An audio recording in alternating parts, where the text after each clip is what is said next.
Robert Dubial. Robert Dubial and I have been friends for many, many years now. Since 2004. Really? Wow. And we're very, I'm very understanding of your state of mind and what you do and how you think, and I'm going to start the Facebook Live here. Robert's a world traveler, has been for many, many years, and he's gone to Russia more than anyone I know, actually. You've been to Russia how many times? 7 times. That's a lot. That was in the 80s and 90s. Yeah, and when it was different. It was transitioning. It was transitioning, yes. I'm sure it was. You went to Moscow and St. Petersburg a lot, right? I love St. Petersburg. Yeah. Love the north. Kiev is beautiful in the Ukraine. Soviet Georgia. Beautiful place in Tbilisi. I have never thought of even Kiev. Is it still nice? That I don't know, but it's a beautiful setting on the Dnieper River. It's older than Moscow. It's older than Moscow? Oh, yeah. That was the birthplace of the Russian culture, was in Ukraine. I didn't realize that. Vladimir, he forcibly baptized the masses in like 980s. The original, 987 the original Vladimir, yes. not the present, yeah. Yeah. Putin is named after him, I'm sure. I'm sure. And you were going because you speak pretty good. You speak Russian. No, that's not why I was going. I was going to pay karma. Okay. And you did it. Intruding metaphysics onto travel. I did. I paid it very successful on national television there. What's it like on their national television? This was pre-capitalism. This was still in the waning days of communism. So there were only 2 channels in the entire country. Really? And I was on the morning show of one of them. I never knew this. I've never heard this story before. I brought my crystal ball, which I was specifically instructed not to do, but my spirit guides told me to bring it. So the moderator, who was a good host, she said in Russian, I had a translator, "What is the meaning of this crystal ball?"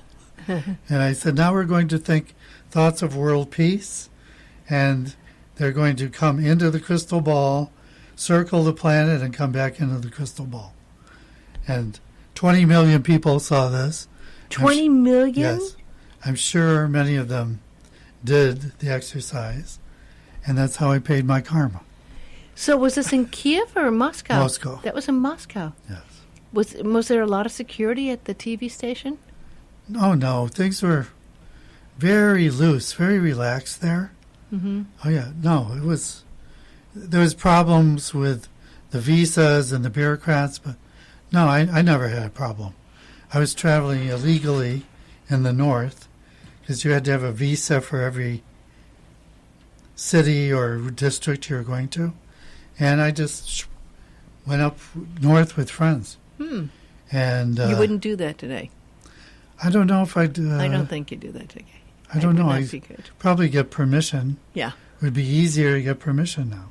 It's also more expensive. Visas have really gotten rather pricey for Russia. People want to go themselves. That's why people do the cruises into St. Petersburg. Because you're covered in that blanket visa. However, if you want to leave the regular shore excursions... You can't. You can't. Just like the old days. Yes. I miss Thanksgiving dinner because I met this kid in the metro, and I bought him a boombox and was delivering the boombox to him in Red Square, but he never showed up. And my tour guide said, "Do you miss Thanksgiving?" I said, "I don't like turkey." They did Thanksgiving? For us, yes. I was going to say, what's wrong with this It picture? was a tour from Chicago, the Chicago Council on Foreign Relations. It was medieval Russia. And it was semi-political. I mean, we went to the Karl Marx Institute and heard the official party line on. I find all that interesting. Yeah. So. Well, I love St. Petersburg. I mean, I mainly of course, there's a gorgeous buildings, and of course, you know, you go to the Hermitage, and my gosh, 3 days isn't enough, even, right? I mean, you've been to St. Petersburg, Kathy? No, twice we were going to go, and when we switched it, our cruise 1 minute, or kind of a last minute thing. And then the second time we were going to go, and our dog got sick, and we got off the cruise and came home to be with our dog. Oh, so we didn't make it. Well, you know, I mean, I guess people are still going, and the World Cup, you know, of course, happened, and a lot of people showed up in Moscow, in spite of all the, you know, turmoil about what our positions are, our thoughts are, etc. It's still an amazing place, and St. Petersburg is still, I think, a popular still cruise destination. It is. Yeah, they and some of the cruise lines, they do like 2 or 3 night stays, like Oceania. But I did go to the Ukraine about 6 years ago on the Black Sea, Odessa. In Odessa, huh? That was really pretty. Yeah. And same architecture style as St. Petersburg. Yeah. Same era. Sevastopol. Yeah. In the Crimea. Yeah. That's a very old town, isn't it, as well? I've never been there. Oh. Yeah, it was interesting. Yeah. Yeah. But that wasn't a tour? Was that it was a cruise? It was a cruise. Oh, okay. It's on the Black Sea. Mm-hmm. Oh, interesting. Chekhov lived there. Aha. Yeah. So, but that's just Russian. That always was interesting because you do speak better Russian. Говорил по-русски. I used to speak Russian. Yes. But now I really want to talk. It's been interesting. Now you've been in Thailand, living in Chiang Mai for at least 5 years, 6 years? Will be 10. Not. Is it really that long? First time I went there, January 2009. Wow. And I decided that winter that Chiang Mai was my home. Well, you know, we do have quite a few people on Maui. I know Tim from Polly's goes down there, and of course Sam, your friend Sam, and many others go down to Thailand and fall in love with it. And a couple of people I know, like you, have decided to live there. And I mean, I've actually considered it. But when you first went, were you just checking it out to see if you wanted to live there, or did you know? No, I wasn't thinking about living there at all. Sam was encouraging me, Sam Vessel, to visit Chiang Mai. Mm-hmm. Every time she would mention it, my truth finger would buzz, my little finger. So I said, okay. So I booked. We went together from India. Or actually, she went. From Dharamsala, right? Yes. Yeah. She went before I did, but I joined her in Chiang Mai. And it's kind of an international city, isn't it? Many expats from many countries live there. Including some very nice resort hotels. Yes. Some of the big ones are there. In town and Four Seasons, north of town in the foothills of the mountains. Quite beautiful. Oh, they're in the foothills of the mountains. Sure. Interesting. Our mountains get up to about 6,000 feet. Oh, really? And the city, the river, is at 1,000. So it's substantial. You're in monsoon season now? Yes. It's I been think we might raining a lot. If anyone followed what happened in Chiang Rai. I thought they've been calling it Chiang Rai but that is where the next door province. That's where about 100 miles from Chiang Mai is where the caves were that the boys got trapped in. Mm-hmm. And the monsoon was a definite factor involved in the concern of trying to. Evidently, they were local boys, so they always visited those caves every practice season. I think it was kind of R&R for them. Mm-hmm. And this time they had bad luck with the rain. Yeah, really bad luck. Oh my God, it was miraculous. Then they kept, going back up and back. Trying to get away from the This was not a good idea. No. They should have tried to get out before they went up and back, right? Further and further and further. I mean, it was miraculous that they were that long and able to be saved in that situation. Unfortunately, one of the SEAL team guys died in the efforts, It's a miracle that more people didn't die. There were a lot of people that came together and prayed. It was interesting seeing on TV how the different monks came down, and some of the priests came down and did the prayers there and everything. And I guess that the soccer coach was teaching them to meditate. Also a good thing. Yes, definitely. And now the boys have become monks, temporary monks. Really? Yeah, in Buddhism in Thailand, you can become a monk for a week. Oh, I didn't know that. Or a month or a year. Huh. It's a very short-term thing. Did you ever become a monk for a week? No. Okay. I was a Catholic seminarian for 7 years. That was enough. Well, it's a little different. Maybe I'll become a monk, but I don't think it would be for a week if I did. And it certainly did draw the attention. They're not talking about what they're talking about, making it into a movie or a TV. Oh, yeah, no, they're going to do a whole thing on it and everything. And I guess people are visiting it now, which is like so stupid in my mind. Why would you go through this and then have people come down there? They're going to have to close the whole thing off. Yeah. Because, you know, some idiot's going to go in there and try to recreate it or something. You know, you never know, right? I mean, that's like, I don't know. I guess the monsoon season is going strong. Yeah. So very dangerous. But you're going back in the monsoon season. You're leaving I in am. a week to go back to Yes. Chiang Mai. I haven't been since Christmas. And you have a house there? Yes, I'm looking forward to gardening. And you've had that same house the whole time, 10 Since years? 2011. And how much rent do you pay on the house? About $280 a month, Oh, my gosh. plus utilities. You couldn't find anything. You couldn't find a garage to rent here for $280 a month. No, I mean, It's, you couldn't. You couldn't find a garage for one of the incentives to live in Yes. Thailand.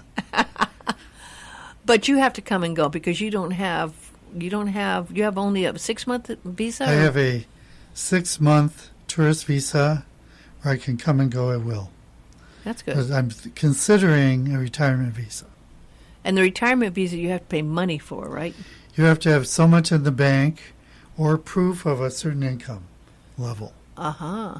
So if your income is high, then you don't need the bank account statements. Otherwise, you need like $27,000 in the bank. Really? Okay. But people are still coming and moving down there. Yes. Baby boomers looking to The retire. main problem is the air quality. Oh, really? The air quality in the spring, the hot season, Yeah. is not good. From burning? Yes. Burning the crops. You know, I wasn't aware of that. I hadn't heard people It's talk about getting that. worse and worse. Oh, is it really? The government could use some good agricultural strategy to dispose of the crops instead of burning. Yeah. But they're not doing it yet. Well, it's the old way of thinking. That's what they used to do. But, yeah. They're not helping the farmers. They're fining them. Oh, really? Yeah, and the farmers are very poor Uh-huh. in Thailand. So the cheapest thing is to burn the fields. Yeah. But there are ways of converting the corn that the international agribusiness companies are encouraging the farmers to grow. There are ways to convert that into energy. Mm-hmm. Biodiesel. Yeah. Yeah. So there are very intelligent people in the area around Chiang Mai who have great ideas of how to reduce the pollution. But the government is not in back of this yet. It's all private enterprise. So one thing that happens, of course, and I don't even know how large that city is as much as we talk. How big is Chiang Mai as far as population? Metro, about 1 million. That much? Yeah. Oh my gosh, it's way bigger than Maui. I didn't realize. I was thinking it's about the size population of Maui. I didn't realize The that. city is about 150,000. Wow. And the city is compact. Uh-huh. But then the surrounding districts, you know, it's kind of suburban, but actually quite beautiful Uh-huh. because it's in a valley surrounded by mountains. Uh-huh. So, And it's tropical? All tropical? yes, Yeah. Like the Maui? coldest temperature, similar. It could get in the upper 40s Uh-huh. in the winter, but then everyone's bundled up in their overcoats, you know. Yeah. Nobody has heat at all. Yeah. But it can get quite hot, hotter than here In March? in the spring, yes. Yeah. Up to 104. Oh, and humidity as well. Not so much. Oh, It's I the dry thought so. season. Oh, okay. Yeah. I thought it would be the humidity. As No, well. it's not that bad. Now is Now the it's humidity. Right. But now it's in the 80s. Uh-huh. So I like the rainy season. You do? Yeah. Not good for bicycling around or something or walking, but I guess people what do you take for transportation? I take an umbrella. I also take tuk-tuks. Now there are hybrid tuk-tuks. Or, Hybrid. Yeah. Hybrid. No pollution. No diesel fumes. So I try to take those Yeah. whenever possible. And great restaurants. You love going out, and it's Yes. so cheap. Compared Good Italian, good Japanese, Uh-huh. good Vietnamese. Uh-huh. I also eat Thai, but, it's like if I want good pad Thai, it costs $1 around the corner from my house. Wow. So it's not a big deal to eat good Thai food Wow. because you're in Thailand. Yeah. Whew. Well, but you do travel. I mean, you're got a traveling spirit. You are a traveler, and you love traveling, and you travel a lot. And you usually take Korean Airlines to get down to Thailand, don't you? From Yes. here, you take Korean, and you've I been will very take happy with them. Honolulu, Incheon, Chiang Mai. Yeah, I'm very happy with the level of service, the food. They're usually in time. The seats are comfortable. I like Korean Air. Yeah, and you've gotten upgraded a few times, which always makes it nice. Yes, I have. Yes, you have. And you fly to Japan? You fly to Korea, and then you fly from Korea to Chiang Mai. right direct. That's wonderful. I have not been in the Bangkok airport since 2012. I was there even further back than that, probably at 2000. I may go Five. this year It's all because I'm been thinking done of going over. to Cambodia, Uh-huh. and really you have to go through Bangkok Really? to get to Cambodia. But that yeah. seems roundabout. Oh no, No? Cambodia is very close to same latitude as Bangkok. Oh, okay. Yeah. So you go to Bangkok and then take a small plane over to Cambodia. Well, Cambodia is big tourism business now. It is, yeah. Sure. And where are you going to go in Cambodia? This time I'm thinking of going to the killing fields, which are by the capital, Phnom Penh. I went there in January, She was on a This cruise. January. this past January. How Yeah. was it? It was fine. Yeah. Well, the weather was hot, but I like It's hot. always hot there. Yeah, and I like hot, so it was good, but very sombering. My husband didn't want to go with me on that, and I was debating whether to go. And our guide, I asked him, and he highly suggested that, even though it's sad, but they want people to know what happened. So we went to the killing field, or one of the killing fields, and then the school that was turned into the prison, and they had some survivors there, and it was. They talked to you? No, because they didn't speak English. But I bought a book about it, and I read his story about it. It was sad. It's more than sad. It was just devastating that could happen in our lifetimes. I'm talking about baby boomer lifetimes, where that could actually happen. And when I've seen pictures of the skulls just lined up. I mean, piles of them. And then so many stories about the fact that they're still trying to clean up a lot of the fields from the explosive in the mines. Is that still happening? Are they still trying to clean it up? They are. The part that I was really moved about was they had this whole section where the kids were just thrown in, and then people, you would put these little bracelets around the whole fence area, and I happened to have a bracelet, so I stuck one on, but it just gave me chicken skin. It was really sad. They had like a tree where they would just beat the people, and what I couldn't understand was because it's there's a lot of Buddhists, monks there. Like, how could that happen in a country that is primarily Buddhist? But what is your take on that, Robert? Cambodia has had a very bloody history, which actually most countries in Southeast Asia have. But I feel that I love Angkor Wat. It was built by slave labor. Mm-hmm. And I think that repression, there's no place for that, violence, in Buddhism. So it got repressed. This is my take on it. And then it kind of exploded through Pol Pot in a very extreme way. The reason I want to go, and I've always avoided it until now, just because it's so grisly, you know. But I want to go there to do healing. I want to put up columns of light and encourage the trapped souls to leave. I'm planning to go with a friend. We went to Egypt together. We did a lot of energy work in various places together. And she suggested this. Has been, you know how it is when you keep hearing about something from several different sources, Yeah. like all in the same day. It's like, okay. I really didn't want to go, but I've decided I am.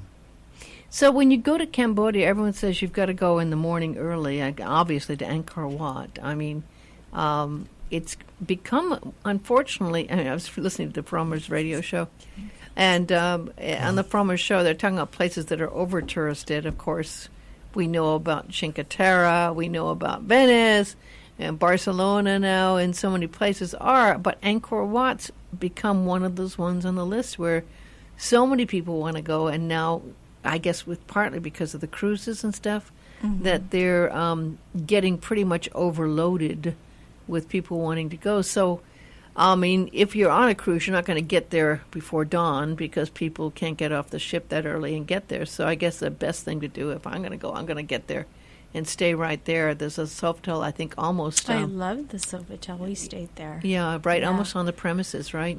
Not. No. It's a little bit. Did you get up super early to go see it? We did, yeah. You did, The yeah. sunrise. Was yeah. it super crowded already when you went there? It was crowded. I wouldn't say it was super crowded, but it was crowded. But But when we have Tom Vendetti, who's been there, he did the film festival there for many years.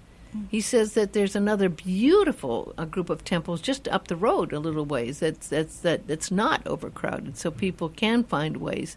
And this is something you have to always think about when you're going to over-touristed place. You got to either go off-season. It's always a key. Don't go when it's top tourist season. And find alternative places around there that may not have been publicized as much. And there are places like that, I guess. There a are lot many of places. beautiful temple complexes near Angkor Wat. They're right. all worth seeing. Yeah. They keep unearthing them and clearing the jungle. And so there's so much to do there. Angkor Wat is the pinnacle, but there's so much Angkor Thom nearby. There are various hills. They call them Phnom. I love Phnom Kulen. It's my favorite place. It's about 1,000-foot mountain in a national park about 30 miles to the northeast. And a very, very sacred place. Shiva lingams Really? in the creek. So it's It's been Hindu. Hindu, no? They were originally Hindu.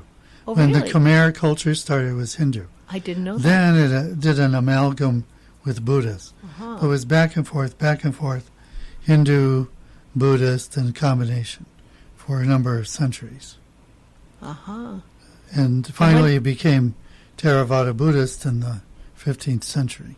And when Khmer Rouge came in, what was the religion that was most predominant at that time? It was Buddhism, It was Buddhism. yeah. I So don't it goes back consider to them what Buddhist. though. Catholic. Yeah, that's what I say. There's, how can we say? There's Buddhists and there's Buddhists, just like there's Christians and there's Christians. And it's a razor's edge sword because you're supposed to not. You're supposed to be peaceful, and as a pacifist, does that mean you let something happen where people are being killed? In Buddhism, it's very clear. It's totally against Buddhist precepts to kill. Totally against it. But do you have to kill to stop the killing? Then comes the big question. How do you stop killing, when you have something as powerful as that going on, And I'm sure there were many Buddhist monks probably killed too. There were a lot of educated people who were killed as well. They targeted the educated because they were communists of an extreme sect. So they really wanted to eliminate the intelligentsia. That was their main agenda. And they did. They wiped out a whole group. And so it's interesting. It's still the after effects of that is probably you saw, Kathy. I mean, there's a whole generation that was kind of wiped out. And it's starting over again with all these beautiful young children who never, of course, knew about it, but are surrounded by the after effects, right? So Yeah, they said that everybody has somebody that was affected by that. And like our guide and some of the other people that I had talked to, they're very forgiving about that. You know, they just, I don't know, I would have a little bit of a hard time, I think. well, again, that might be the Buddhist, and again, a way of survival, because if you are going to be angry, and boy, you'd have another generation wiped out, right? Because that's going to affect you. I mean, when you have that kind of massive amount of devastation, I mean, what do you do? I mean, the Buddhism acceptance is very key. Vietnam you were there 10 years ago in Vietnam, but that's another issue as well. I mean, how do people in Vietnam, you were just there in Vietnam, and again, we were talking, Robert and I were talking about whether people are still angry in Vietnam, and you sensed that in some places 10 years ago. In the north, I did, in Hanoi. I did not feel welcomed as an American at all. We went to Hanoi and total opposite. They were Really? very, very friendly. Yeah. So That's I really tourism. liked Hanoi. See, now that's cruises and tourism, I think, that might have made the difference in the 10 years, because now it's a popular tourist destination, and they know it's bringing money in. They're getting the nice after effects of the financial incomes, right, with some of They are, yeah. the restaurants and the hotels, and places are probably doing better than they've ever done before. So that might be a key there. You didn't like down Saigon you didn't- or Ho Chi Minh. It was just a big city, you know, which is crazy, crazy, crazy. I liked Hanoi. Felt a little more local, I guess. Even though it was a busy, crowded place, it was. I just like the feel of it more, I think. Yeah. It's more beautiful, I think, than Yeah. Ho Chi Minh. Yeah. Did you go to Myanmar? You didn't go to Myanmar in your but that's cruise. another place. Speaking, well, the Buddhists are, Yes. and that like The Buddhists they're are persecuting getting the Muslims. Right. I don't get that. I know. It's only because there's certain people Yeah. that are in control always. It always comes down to the people who control the situation. Yeah. And that, No, but Burma, the Burmese, Yeah. the dominant ethnic group, Uh-huh. they are very militant. They want their country for Buddhists and for Burmese. Yeah. And yet, when I went last November, I had a Muslim tour guide, but my driver was Muslim, and he was from the new capital. I cannot remember the name, but it's not Yangon. It's a new city. So he was kind of cosmopolitan, sophisticated, but he liked, this was in Tongji in Shan State. He liked it there. Sense of community. He took me to Muslim restaurants. People treated me very well. And we went to all the Buddhist caves, where they put statues of Buddha and temples and things inside the caves. And here's this foreigner and this Muslim, and we're posing, and nobody bothered us, Yeah. So I felt personally, I've always felt a lot of freedom there. But they broadcast the Dharma at dawn or on loudspeakers. really? It's like being in China under Mao, I'm only- shocked that they act. I've never heard of a place doing that. very, very loudly at dawn in the temple in the middle of town, one smaller city in Shan State. It's like you could not sleep.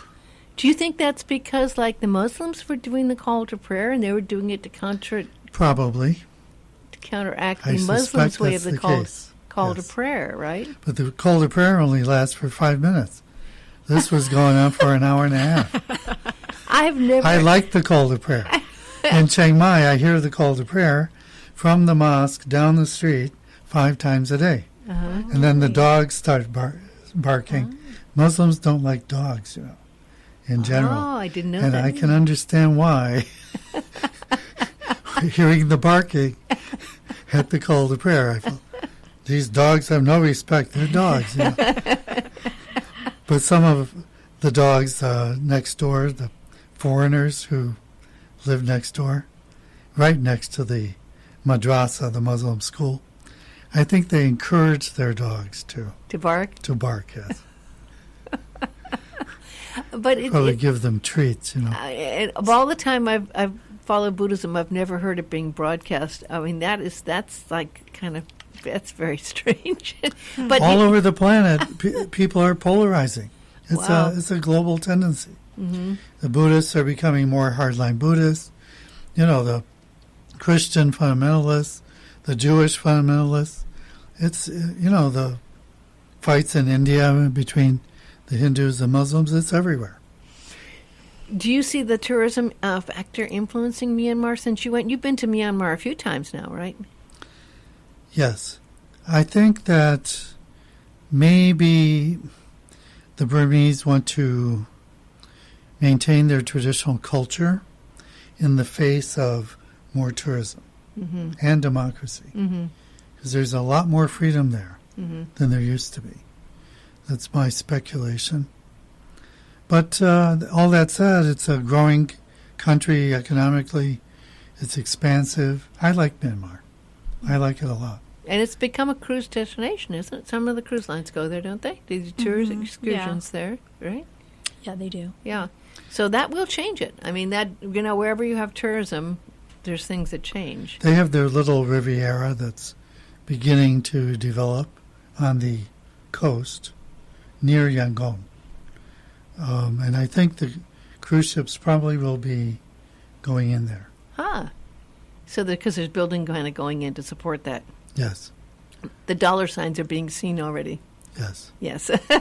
They prefer dollars So now, more than chant. Even Cambodia's like that. You can just the dollars. Yeah. So one of the things on that report I was talking about earlier with the cruise lines, they're finding that indeed, and of course, as you know, and we all know, that more and more tourists want to do things that haven't been done before. The X factor of going beyond where everyone else is. This is already a little late, but a lot of people going to the Antarctic, of course, and taking trips to places. However, that's now becoming kind of common. So if you go to places like, I know you go, when you go to Myanmar, you go up to other places, again, outside your typical places, and you don't really ever feel afraid when you go outside the city, kind of into the hills or the different groups, do you? I haven't been to areas there where there was fighting. I may go to a different state in Myanmar on the border with Thailand where there's still civil war because I have good contacts, and we'll see if that happens. If it happens, I will report to you on this.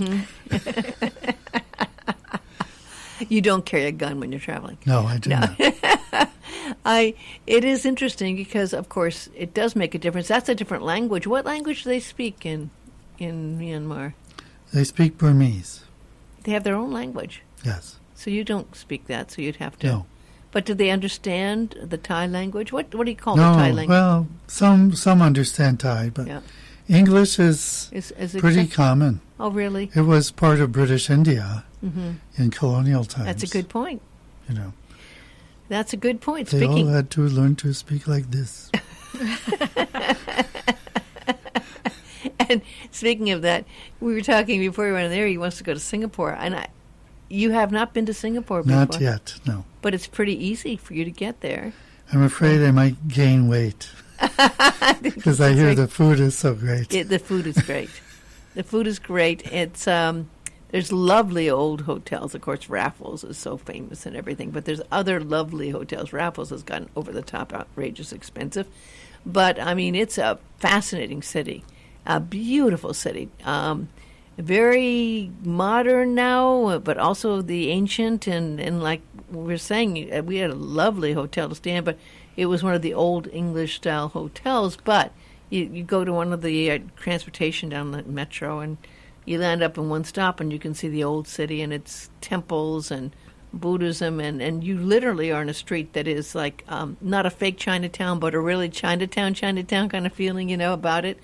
And again, it's just fascinating to see, actually. And I love some of the modern places they had. Those two. Have you been to Singapore, Kathy? As a child, I haven't been back since. Yeah, I mean, it's pretty amazing. They have two domes in their hemispheres that are created with their own interior weather systems and everything. It's just absolutely gorgeous. Huge waterfalls and ferns and flowers. And Butterflies. There's a butterfly thing. It's amazing. I had clients go there. Yeah, absolutely beautiful. And not hard to get there. I mean, and you can get there pretty easily. I think it'll be interesting for you. I mean, because you do travel in Asia quite a bit, but you don't usually go to... What are the other areas that you like to travel from Thailand to go to? Are those pretty much the ones you go to Cambodia? I like and Laos, but I feel like I've seen enough of that for a while. Mm-hmm. I'd like to revisit Vietnam very much. Mm-hmm. Malaysia, I was not that crazy about.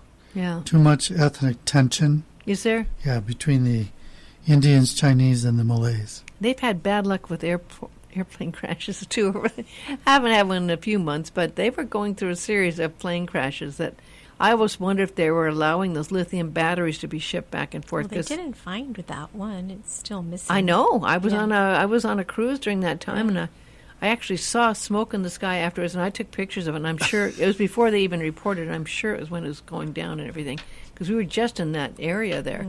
And I'm thinking it's lithium batteries that they were transporting, and now they know, of course. But, you could see the tendency if they were going to try to ship these things and getting a good amount of money for them where they could do that. But no, there was a few plane crashes that went down for a while there, and I think one was, I think, shot down by the Russians. Yeah, it's... Yeah. Okay. Maui to Singapore. Okay, thank you, John. Oh, this is a good price. Maui to Singapore for $875. Did you book it? Oh, okay. You could do it on miles. That's a good one. Yeah. $875. Which airline? And that's a lot of miles. You'll get some good miles on this. United. Oh. Because he's a United frequent flyer. Yes. Yeah. In fact, one year that's why we went to Singapore. It's the end of the year and needed some extra miles and did it. In fact, that was one of the first times I did the upgrade to business class, and I was really disappointed because it was a lay-down bed, but it was facing the people in the economy section, and they were not closing the thing, and literally everyone there was just staring right in your face as I was in the back, and you're sitting there, and they're all just looking at you, and you're trying to lay down, and the drapes were open, and it was rather uncomfortable. Not only that, there was someone on the other side, so you have someone literally, I had someone sleeping like at 2 inches from me. Them rear facing and forward facing. It was very awkward, actually. But I don't think I would fly United. no, I mean, don't get the last seat, the back seat, right? You don't want. I mean, I would not get a rear facing back seat if I was going to do an upgrade again like that. I'm just saying. I would probably fly Korean. Yeah, generally the international carriers are better as far as service. Some of them are. Looking forward to the food. I think Looking Singapore forward Airlines. to the lounge in Honolulu. Isn't the Singapore I have so Airlines many also miles. excellent? Isn't there Singapore Airlines is supposed to be excellent Yeah, as well? that is. Yeah. I got a request to sign up for the credit card on American Airlines, and it was like 55,000. No, it was more like 60,000 miles. You signed up, and you have the bonus miles. The bonus miles if you spend X amount of money was pretty. It's a pretty good deal. A week or so ago, we had our friend Georgia and Tom Vendetti and Lama Gelson in the studio. Not on this show, but it's on my other show on Tuesday. And they were planning to do a special fundraiser for the Maui Dharma Center. And they do have that booked right now. I just saw Georgiana Cook. Georgiana came in and was saying it's selling well. There's some tickets still left. It's at the McCoy Theater at 7 o'clock. And Tom Vendetti's film, Mount Kailash, this is called The Journey to the Center of the... You have tickets? What's it called? Journey to the Center? I'm Yes. gonna go. I forgot You're to gonna buy. go? I'm gonna. Get your tickets. I forgot to buy my tickets. Yeah, I mean, Journey to the Center of the Universe. yeah, and it's 7 p.m. I think they've sold 100 tickets so far. So Might send myself a reminder. yeah, Doors so- open at 6:30. and the show starts at 7, and it's a benefit. And Lama Gyaltsen will be there. Lama Gyaltsen will be talking about the trip, and That is a place I would love to, Mount Kailash. yes, You should do circumnavigate. that. You should do that, definitely. If you, I mean, he's done it 2 or 3 times now, gone to Mount Kailash, and it's rather arduous. You'll see. They document it very well in the movie, and they'll tell you what it takes to get there. 3 days. Maybe in my walking. next life. I don't know. I mean, it might be something you want to do. I mean, it's supposed to be a journey where you know, one of those karmic things, working out karma. Sounded hard. Yes, I agree. It did sound difficult. I mean, that is probably the reason I didn't do All it. the momos you can eat. Momos or what? Tell me. Tibetan dumplings. Oh, yeah. Well, I had chai a lot when I was there. I mean, definitely a lot of chai. And I love chai. I don't know about momos. I don't remember the momos. It's been a while since I I was don't in. think they're vegetarian. No, they're not. No, actually, they're not. A lot of people assume that Tibetans are vegetarians. They're not. No, they eat meat. Yes. Yeah, It's a definitely. cold climate. And Lama Gyaltsen eats meat, too. You'd think if you're a Lama, you don't, but no, he Does eats. he yaks? Is that what they eat? Yeah, they eat yak. Do they eat I yaks? like yak. Really? Seriously? I just assumed that's what They're they so would eat. cute. It's like Yeah. beef. Oh, they're so cute. You'll see pictures of these yaks are worth a lot of money. I can't see eating them because they use them for tourism. I mean, they take care Use everyone them up and for down. milk. Yeah, they cheese. do. Yeah, absolutely. But anyway, you can go and get your tickets if you go to the MAC or call 242-SHOW and get tickets. I'm going to go. You're going to go. You're going to go. We're going to I'm all be going. there. We'll have a whole group of people, and there'll be wonderful people there as well. So we're very excited about that. And we're just about out of time. I want to thank you. It's always interesting talking to you, Robert. People can contact you where? At 268-8047. That's my American number, area code 808. Or ZaRobert at AOL.com. My new improved website is ZaRobert.com. And that's all the time we have. Thank you so much for listening, and a big aloha.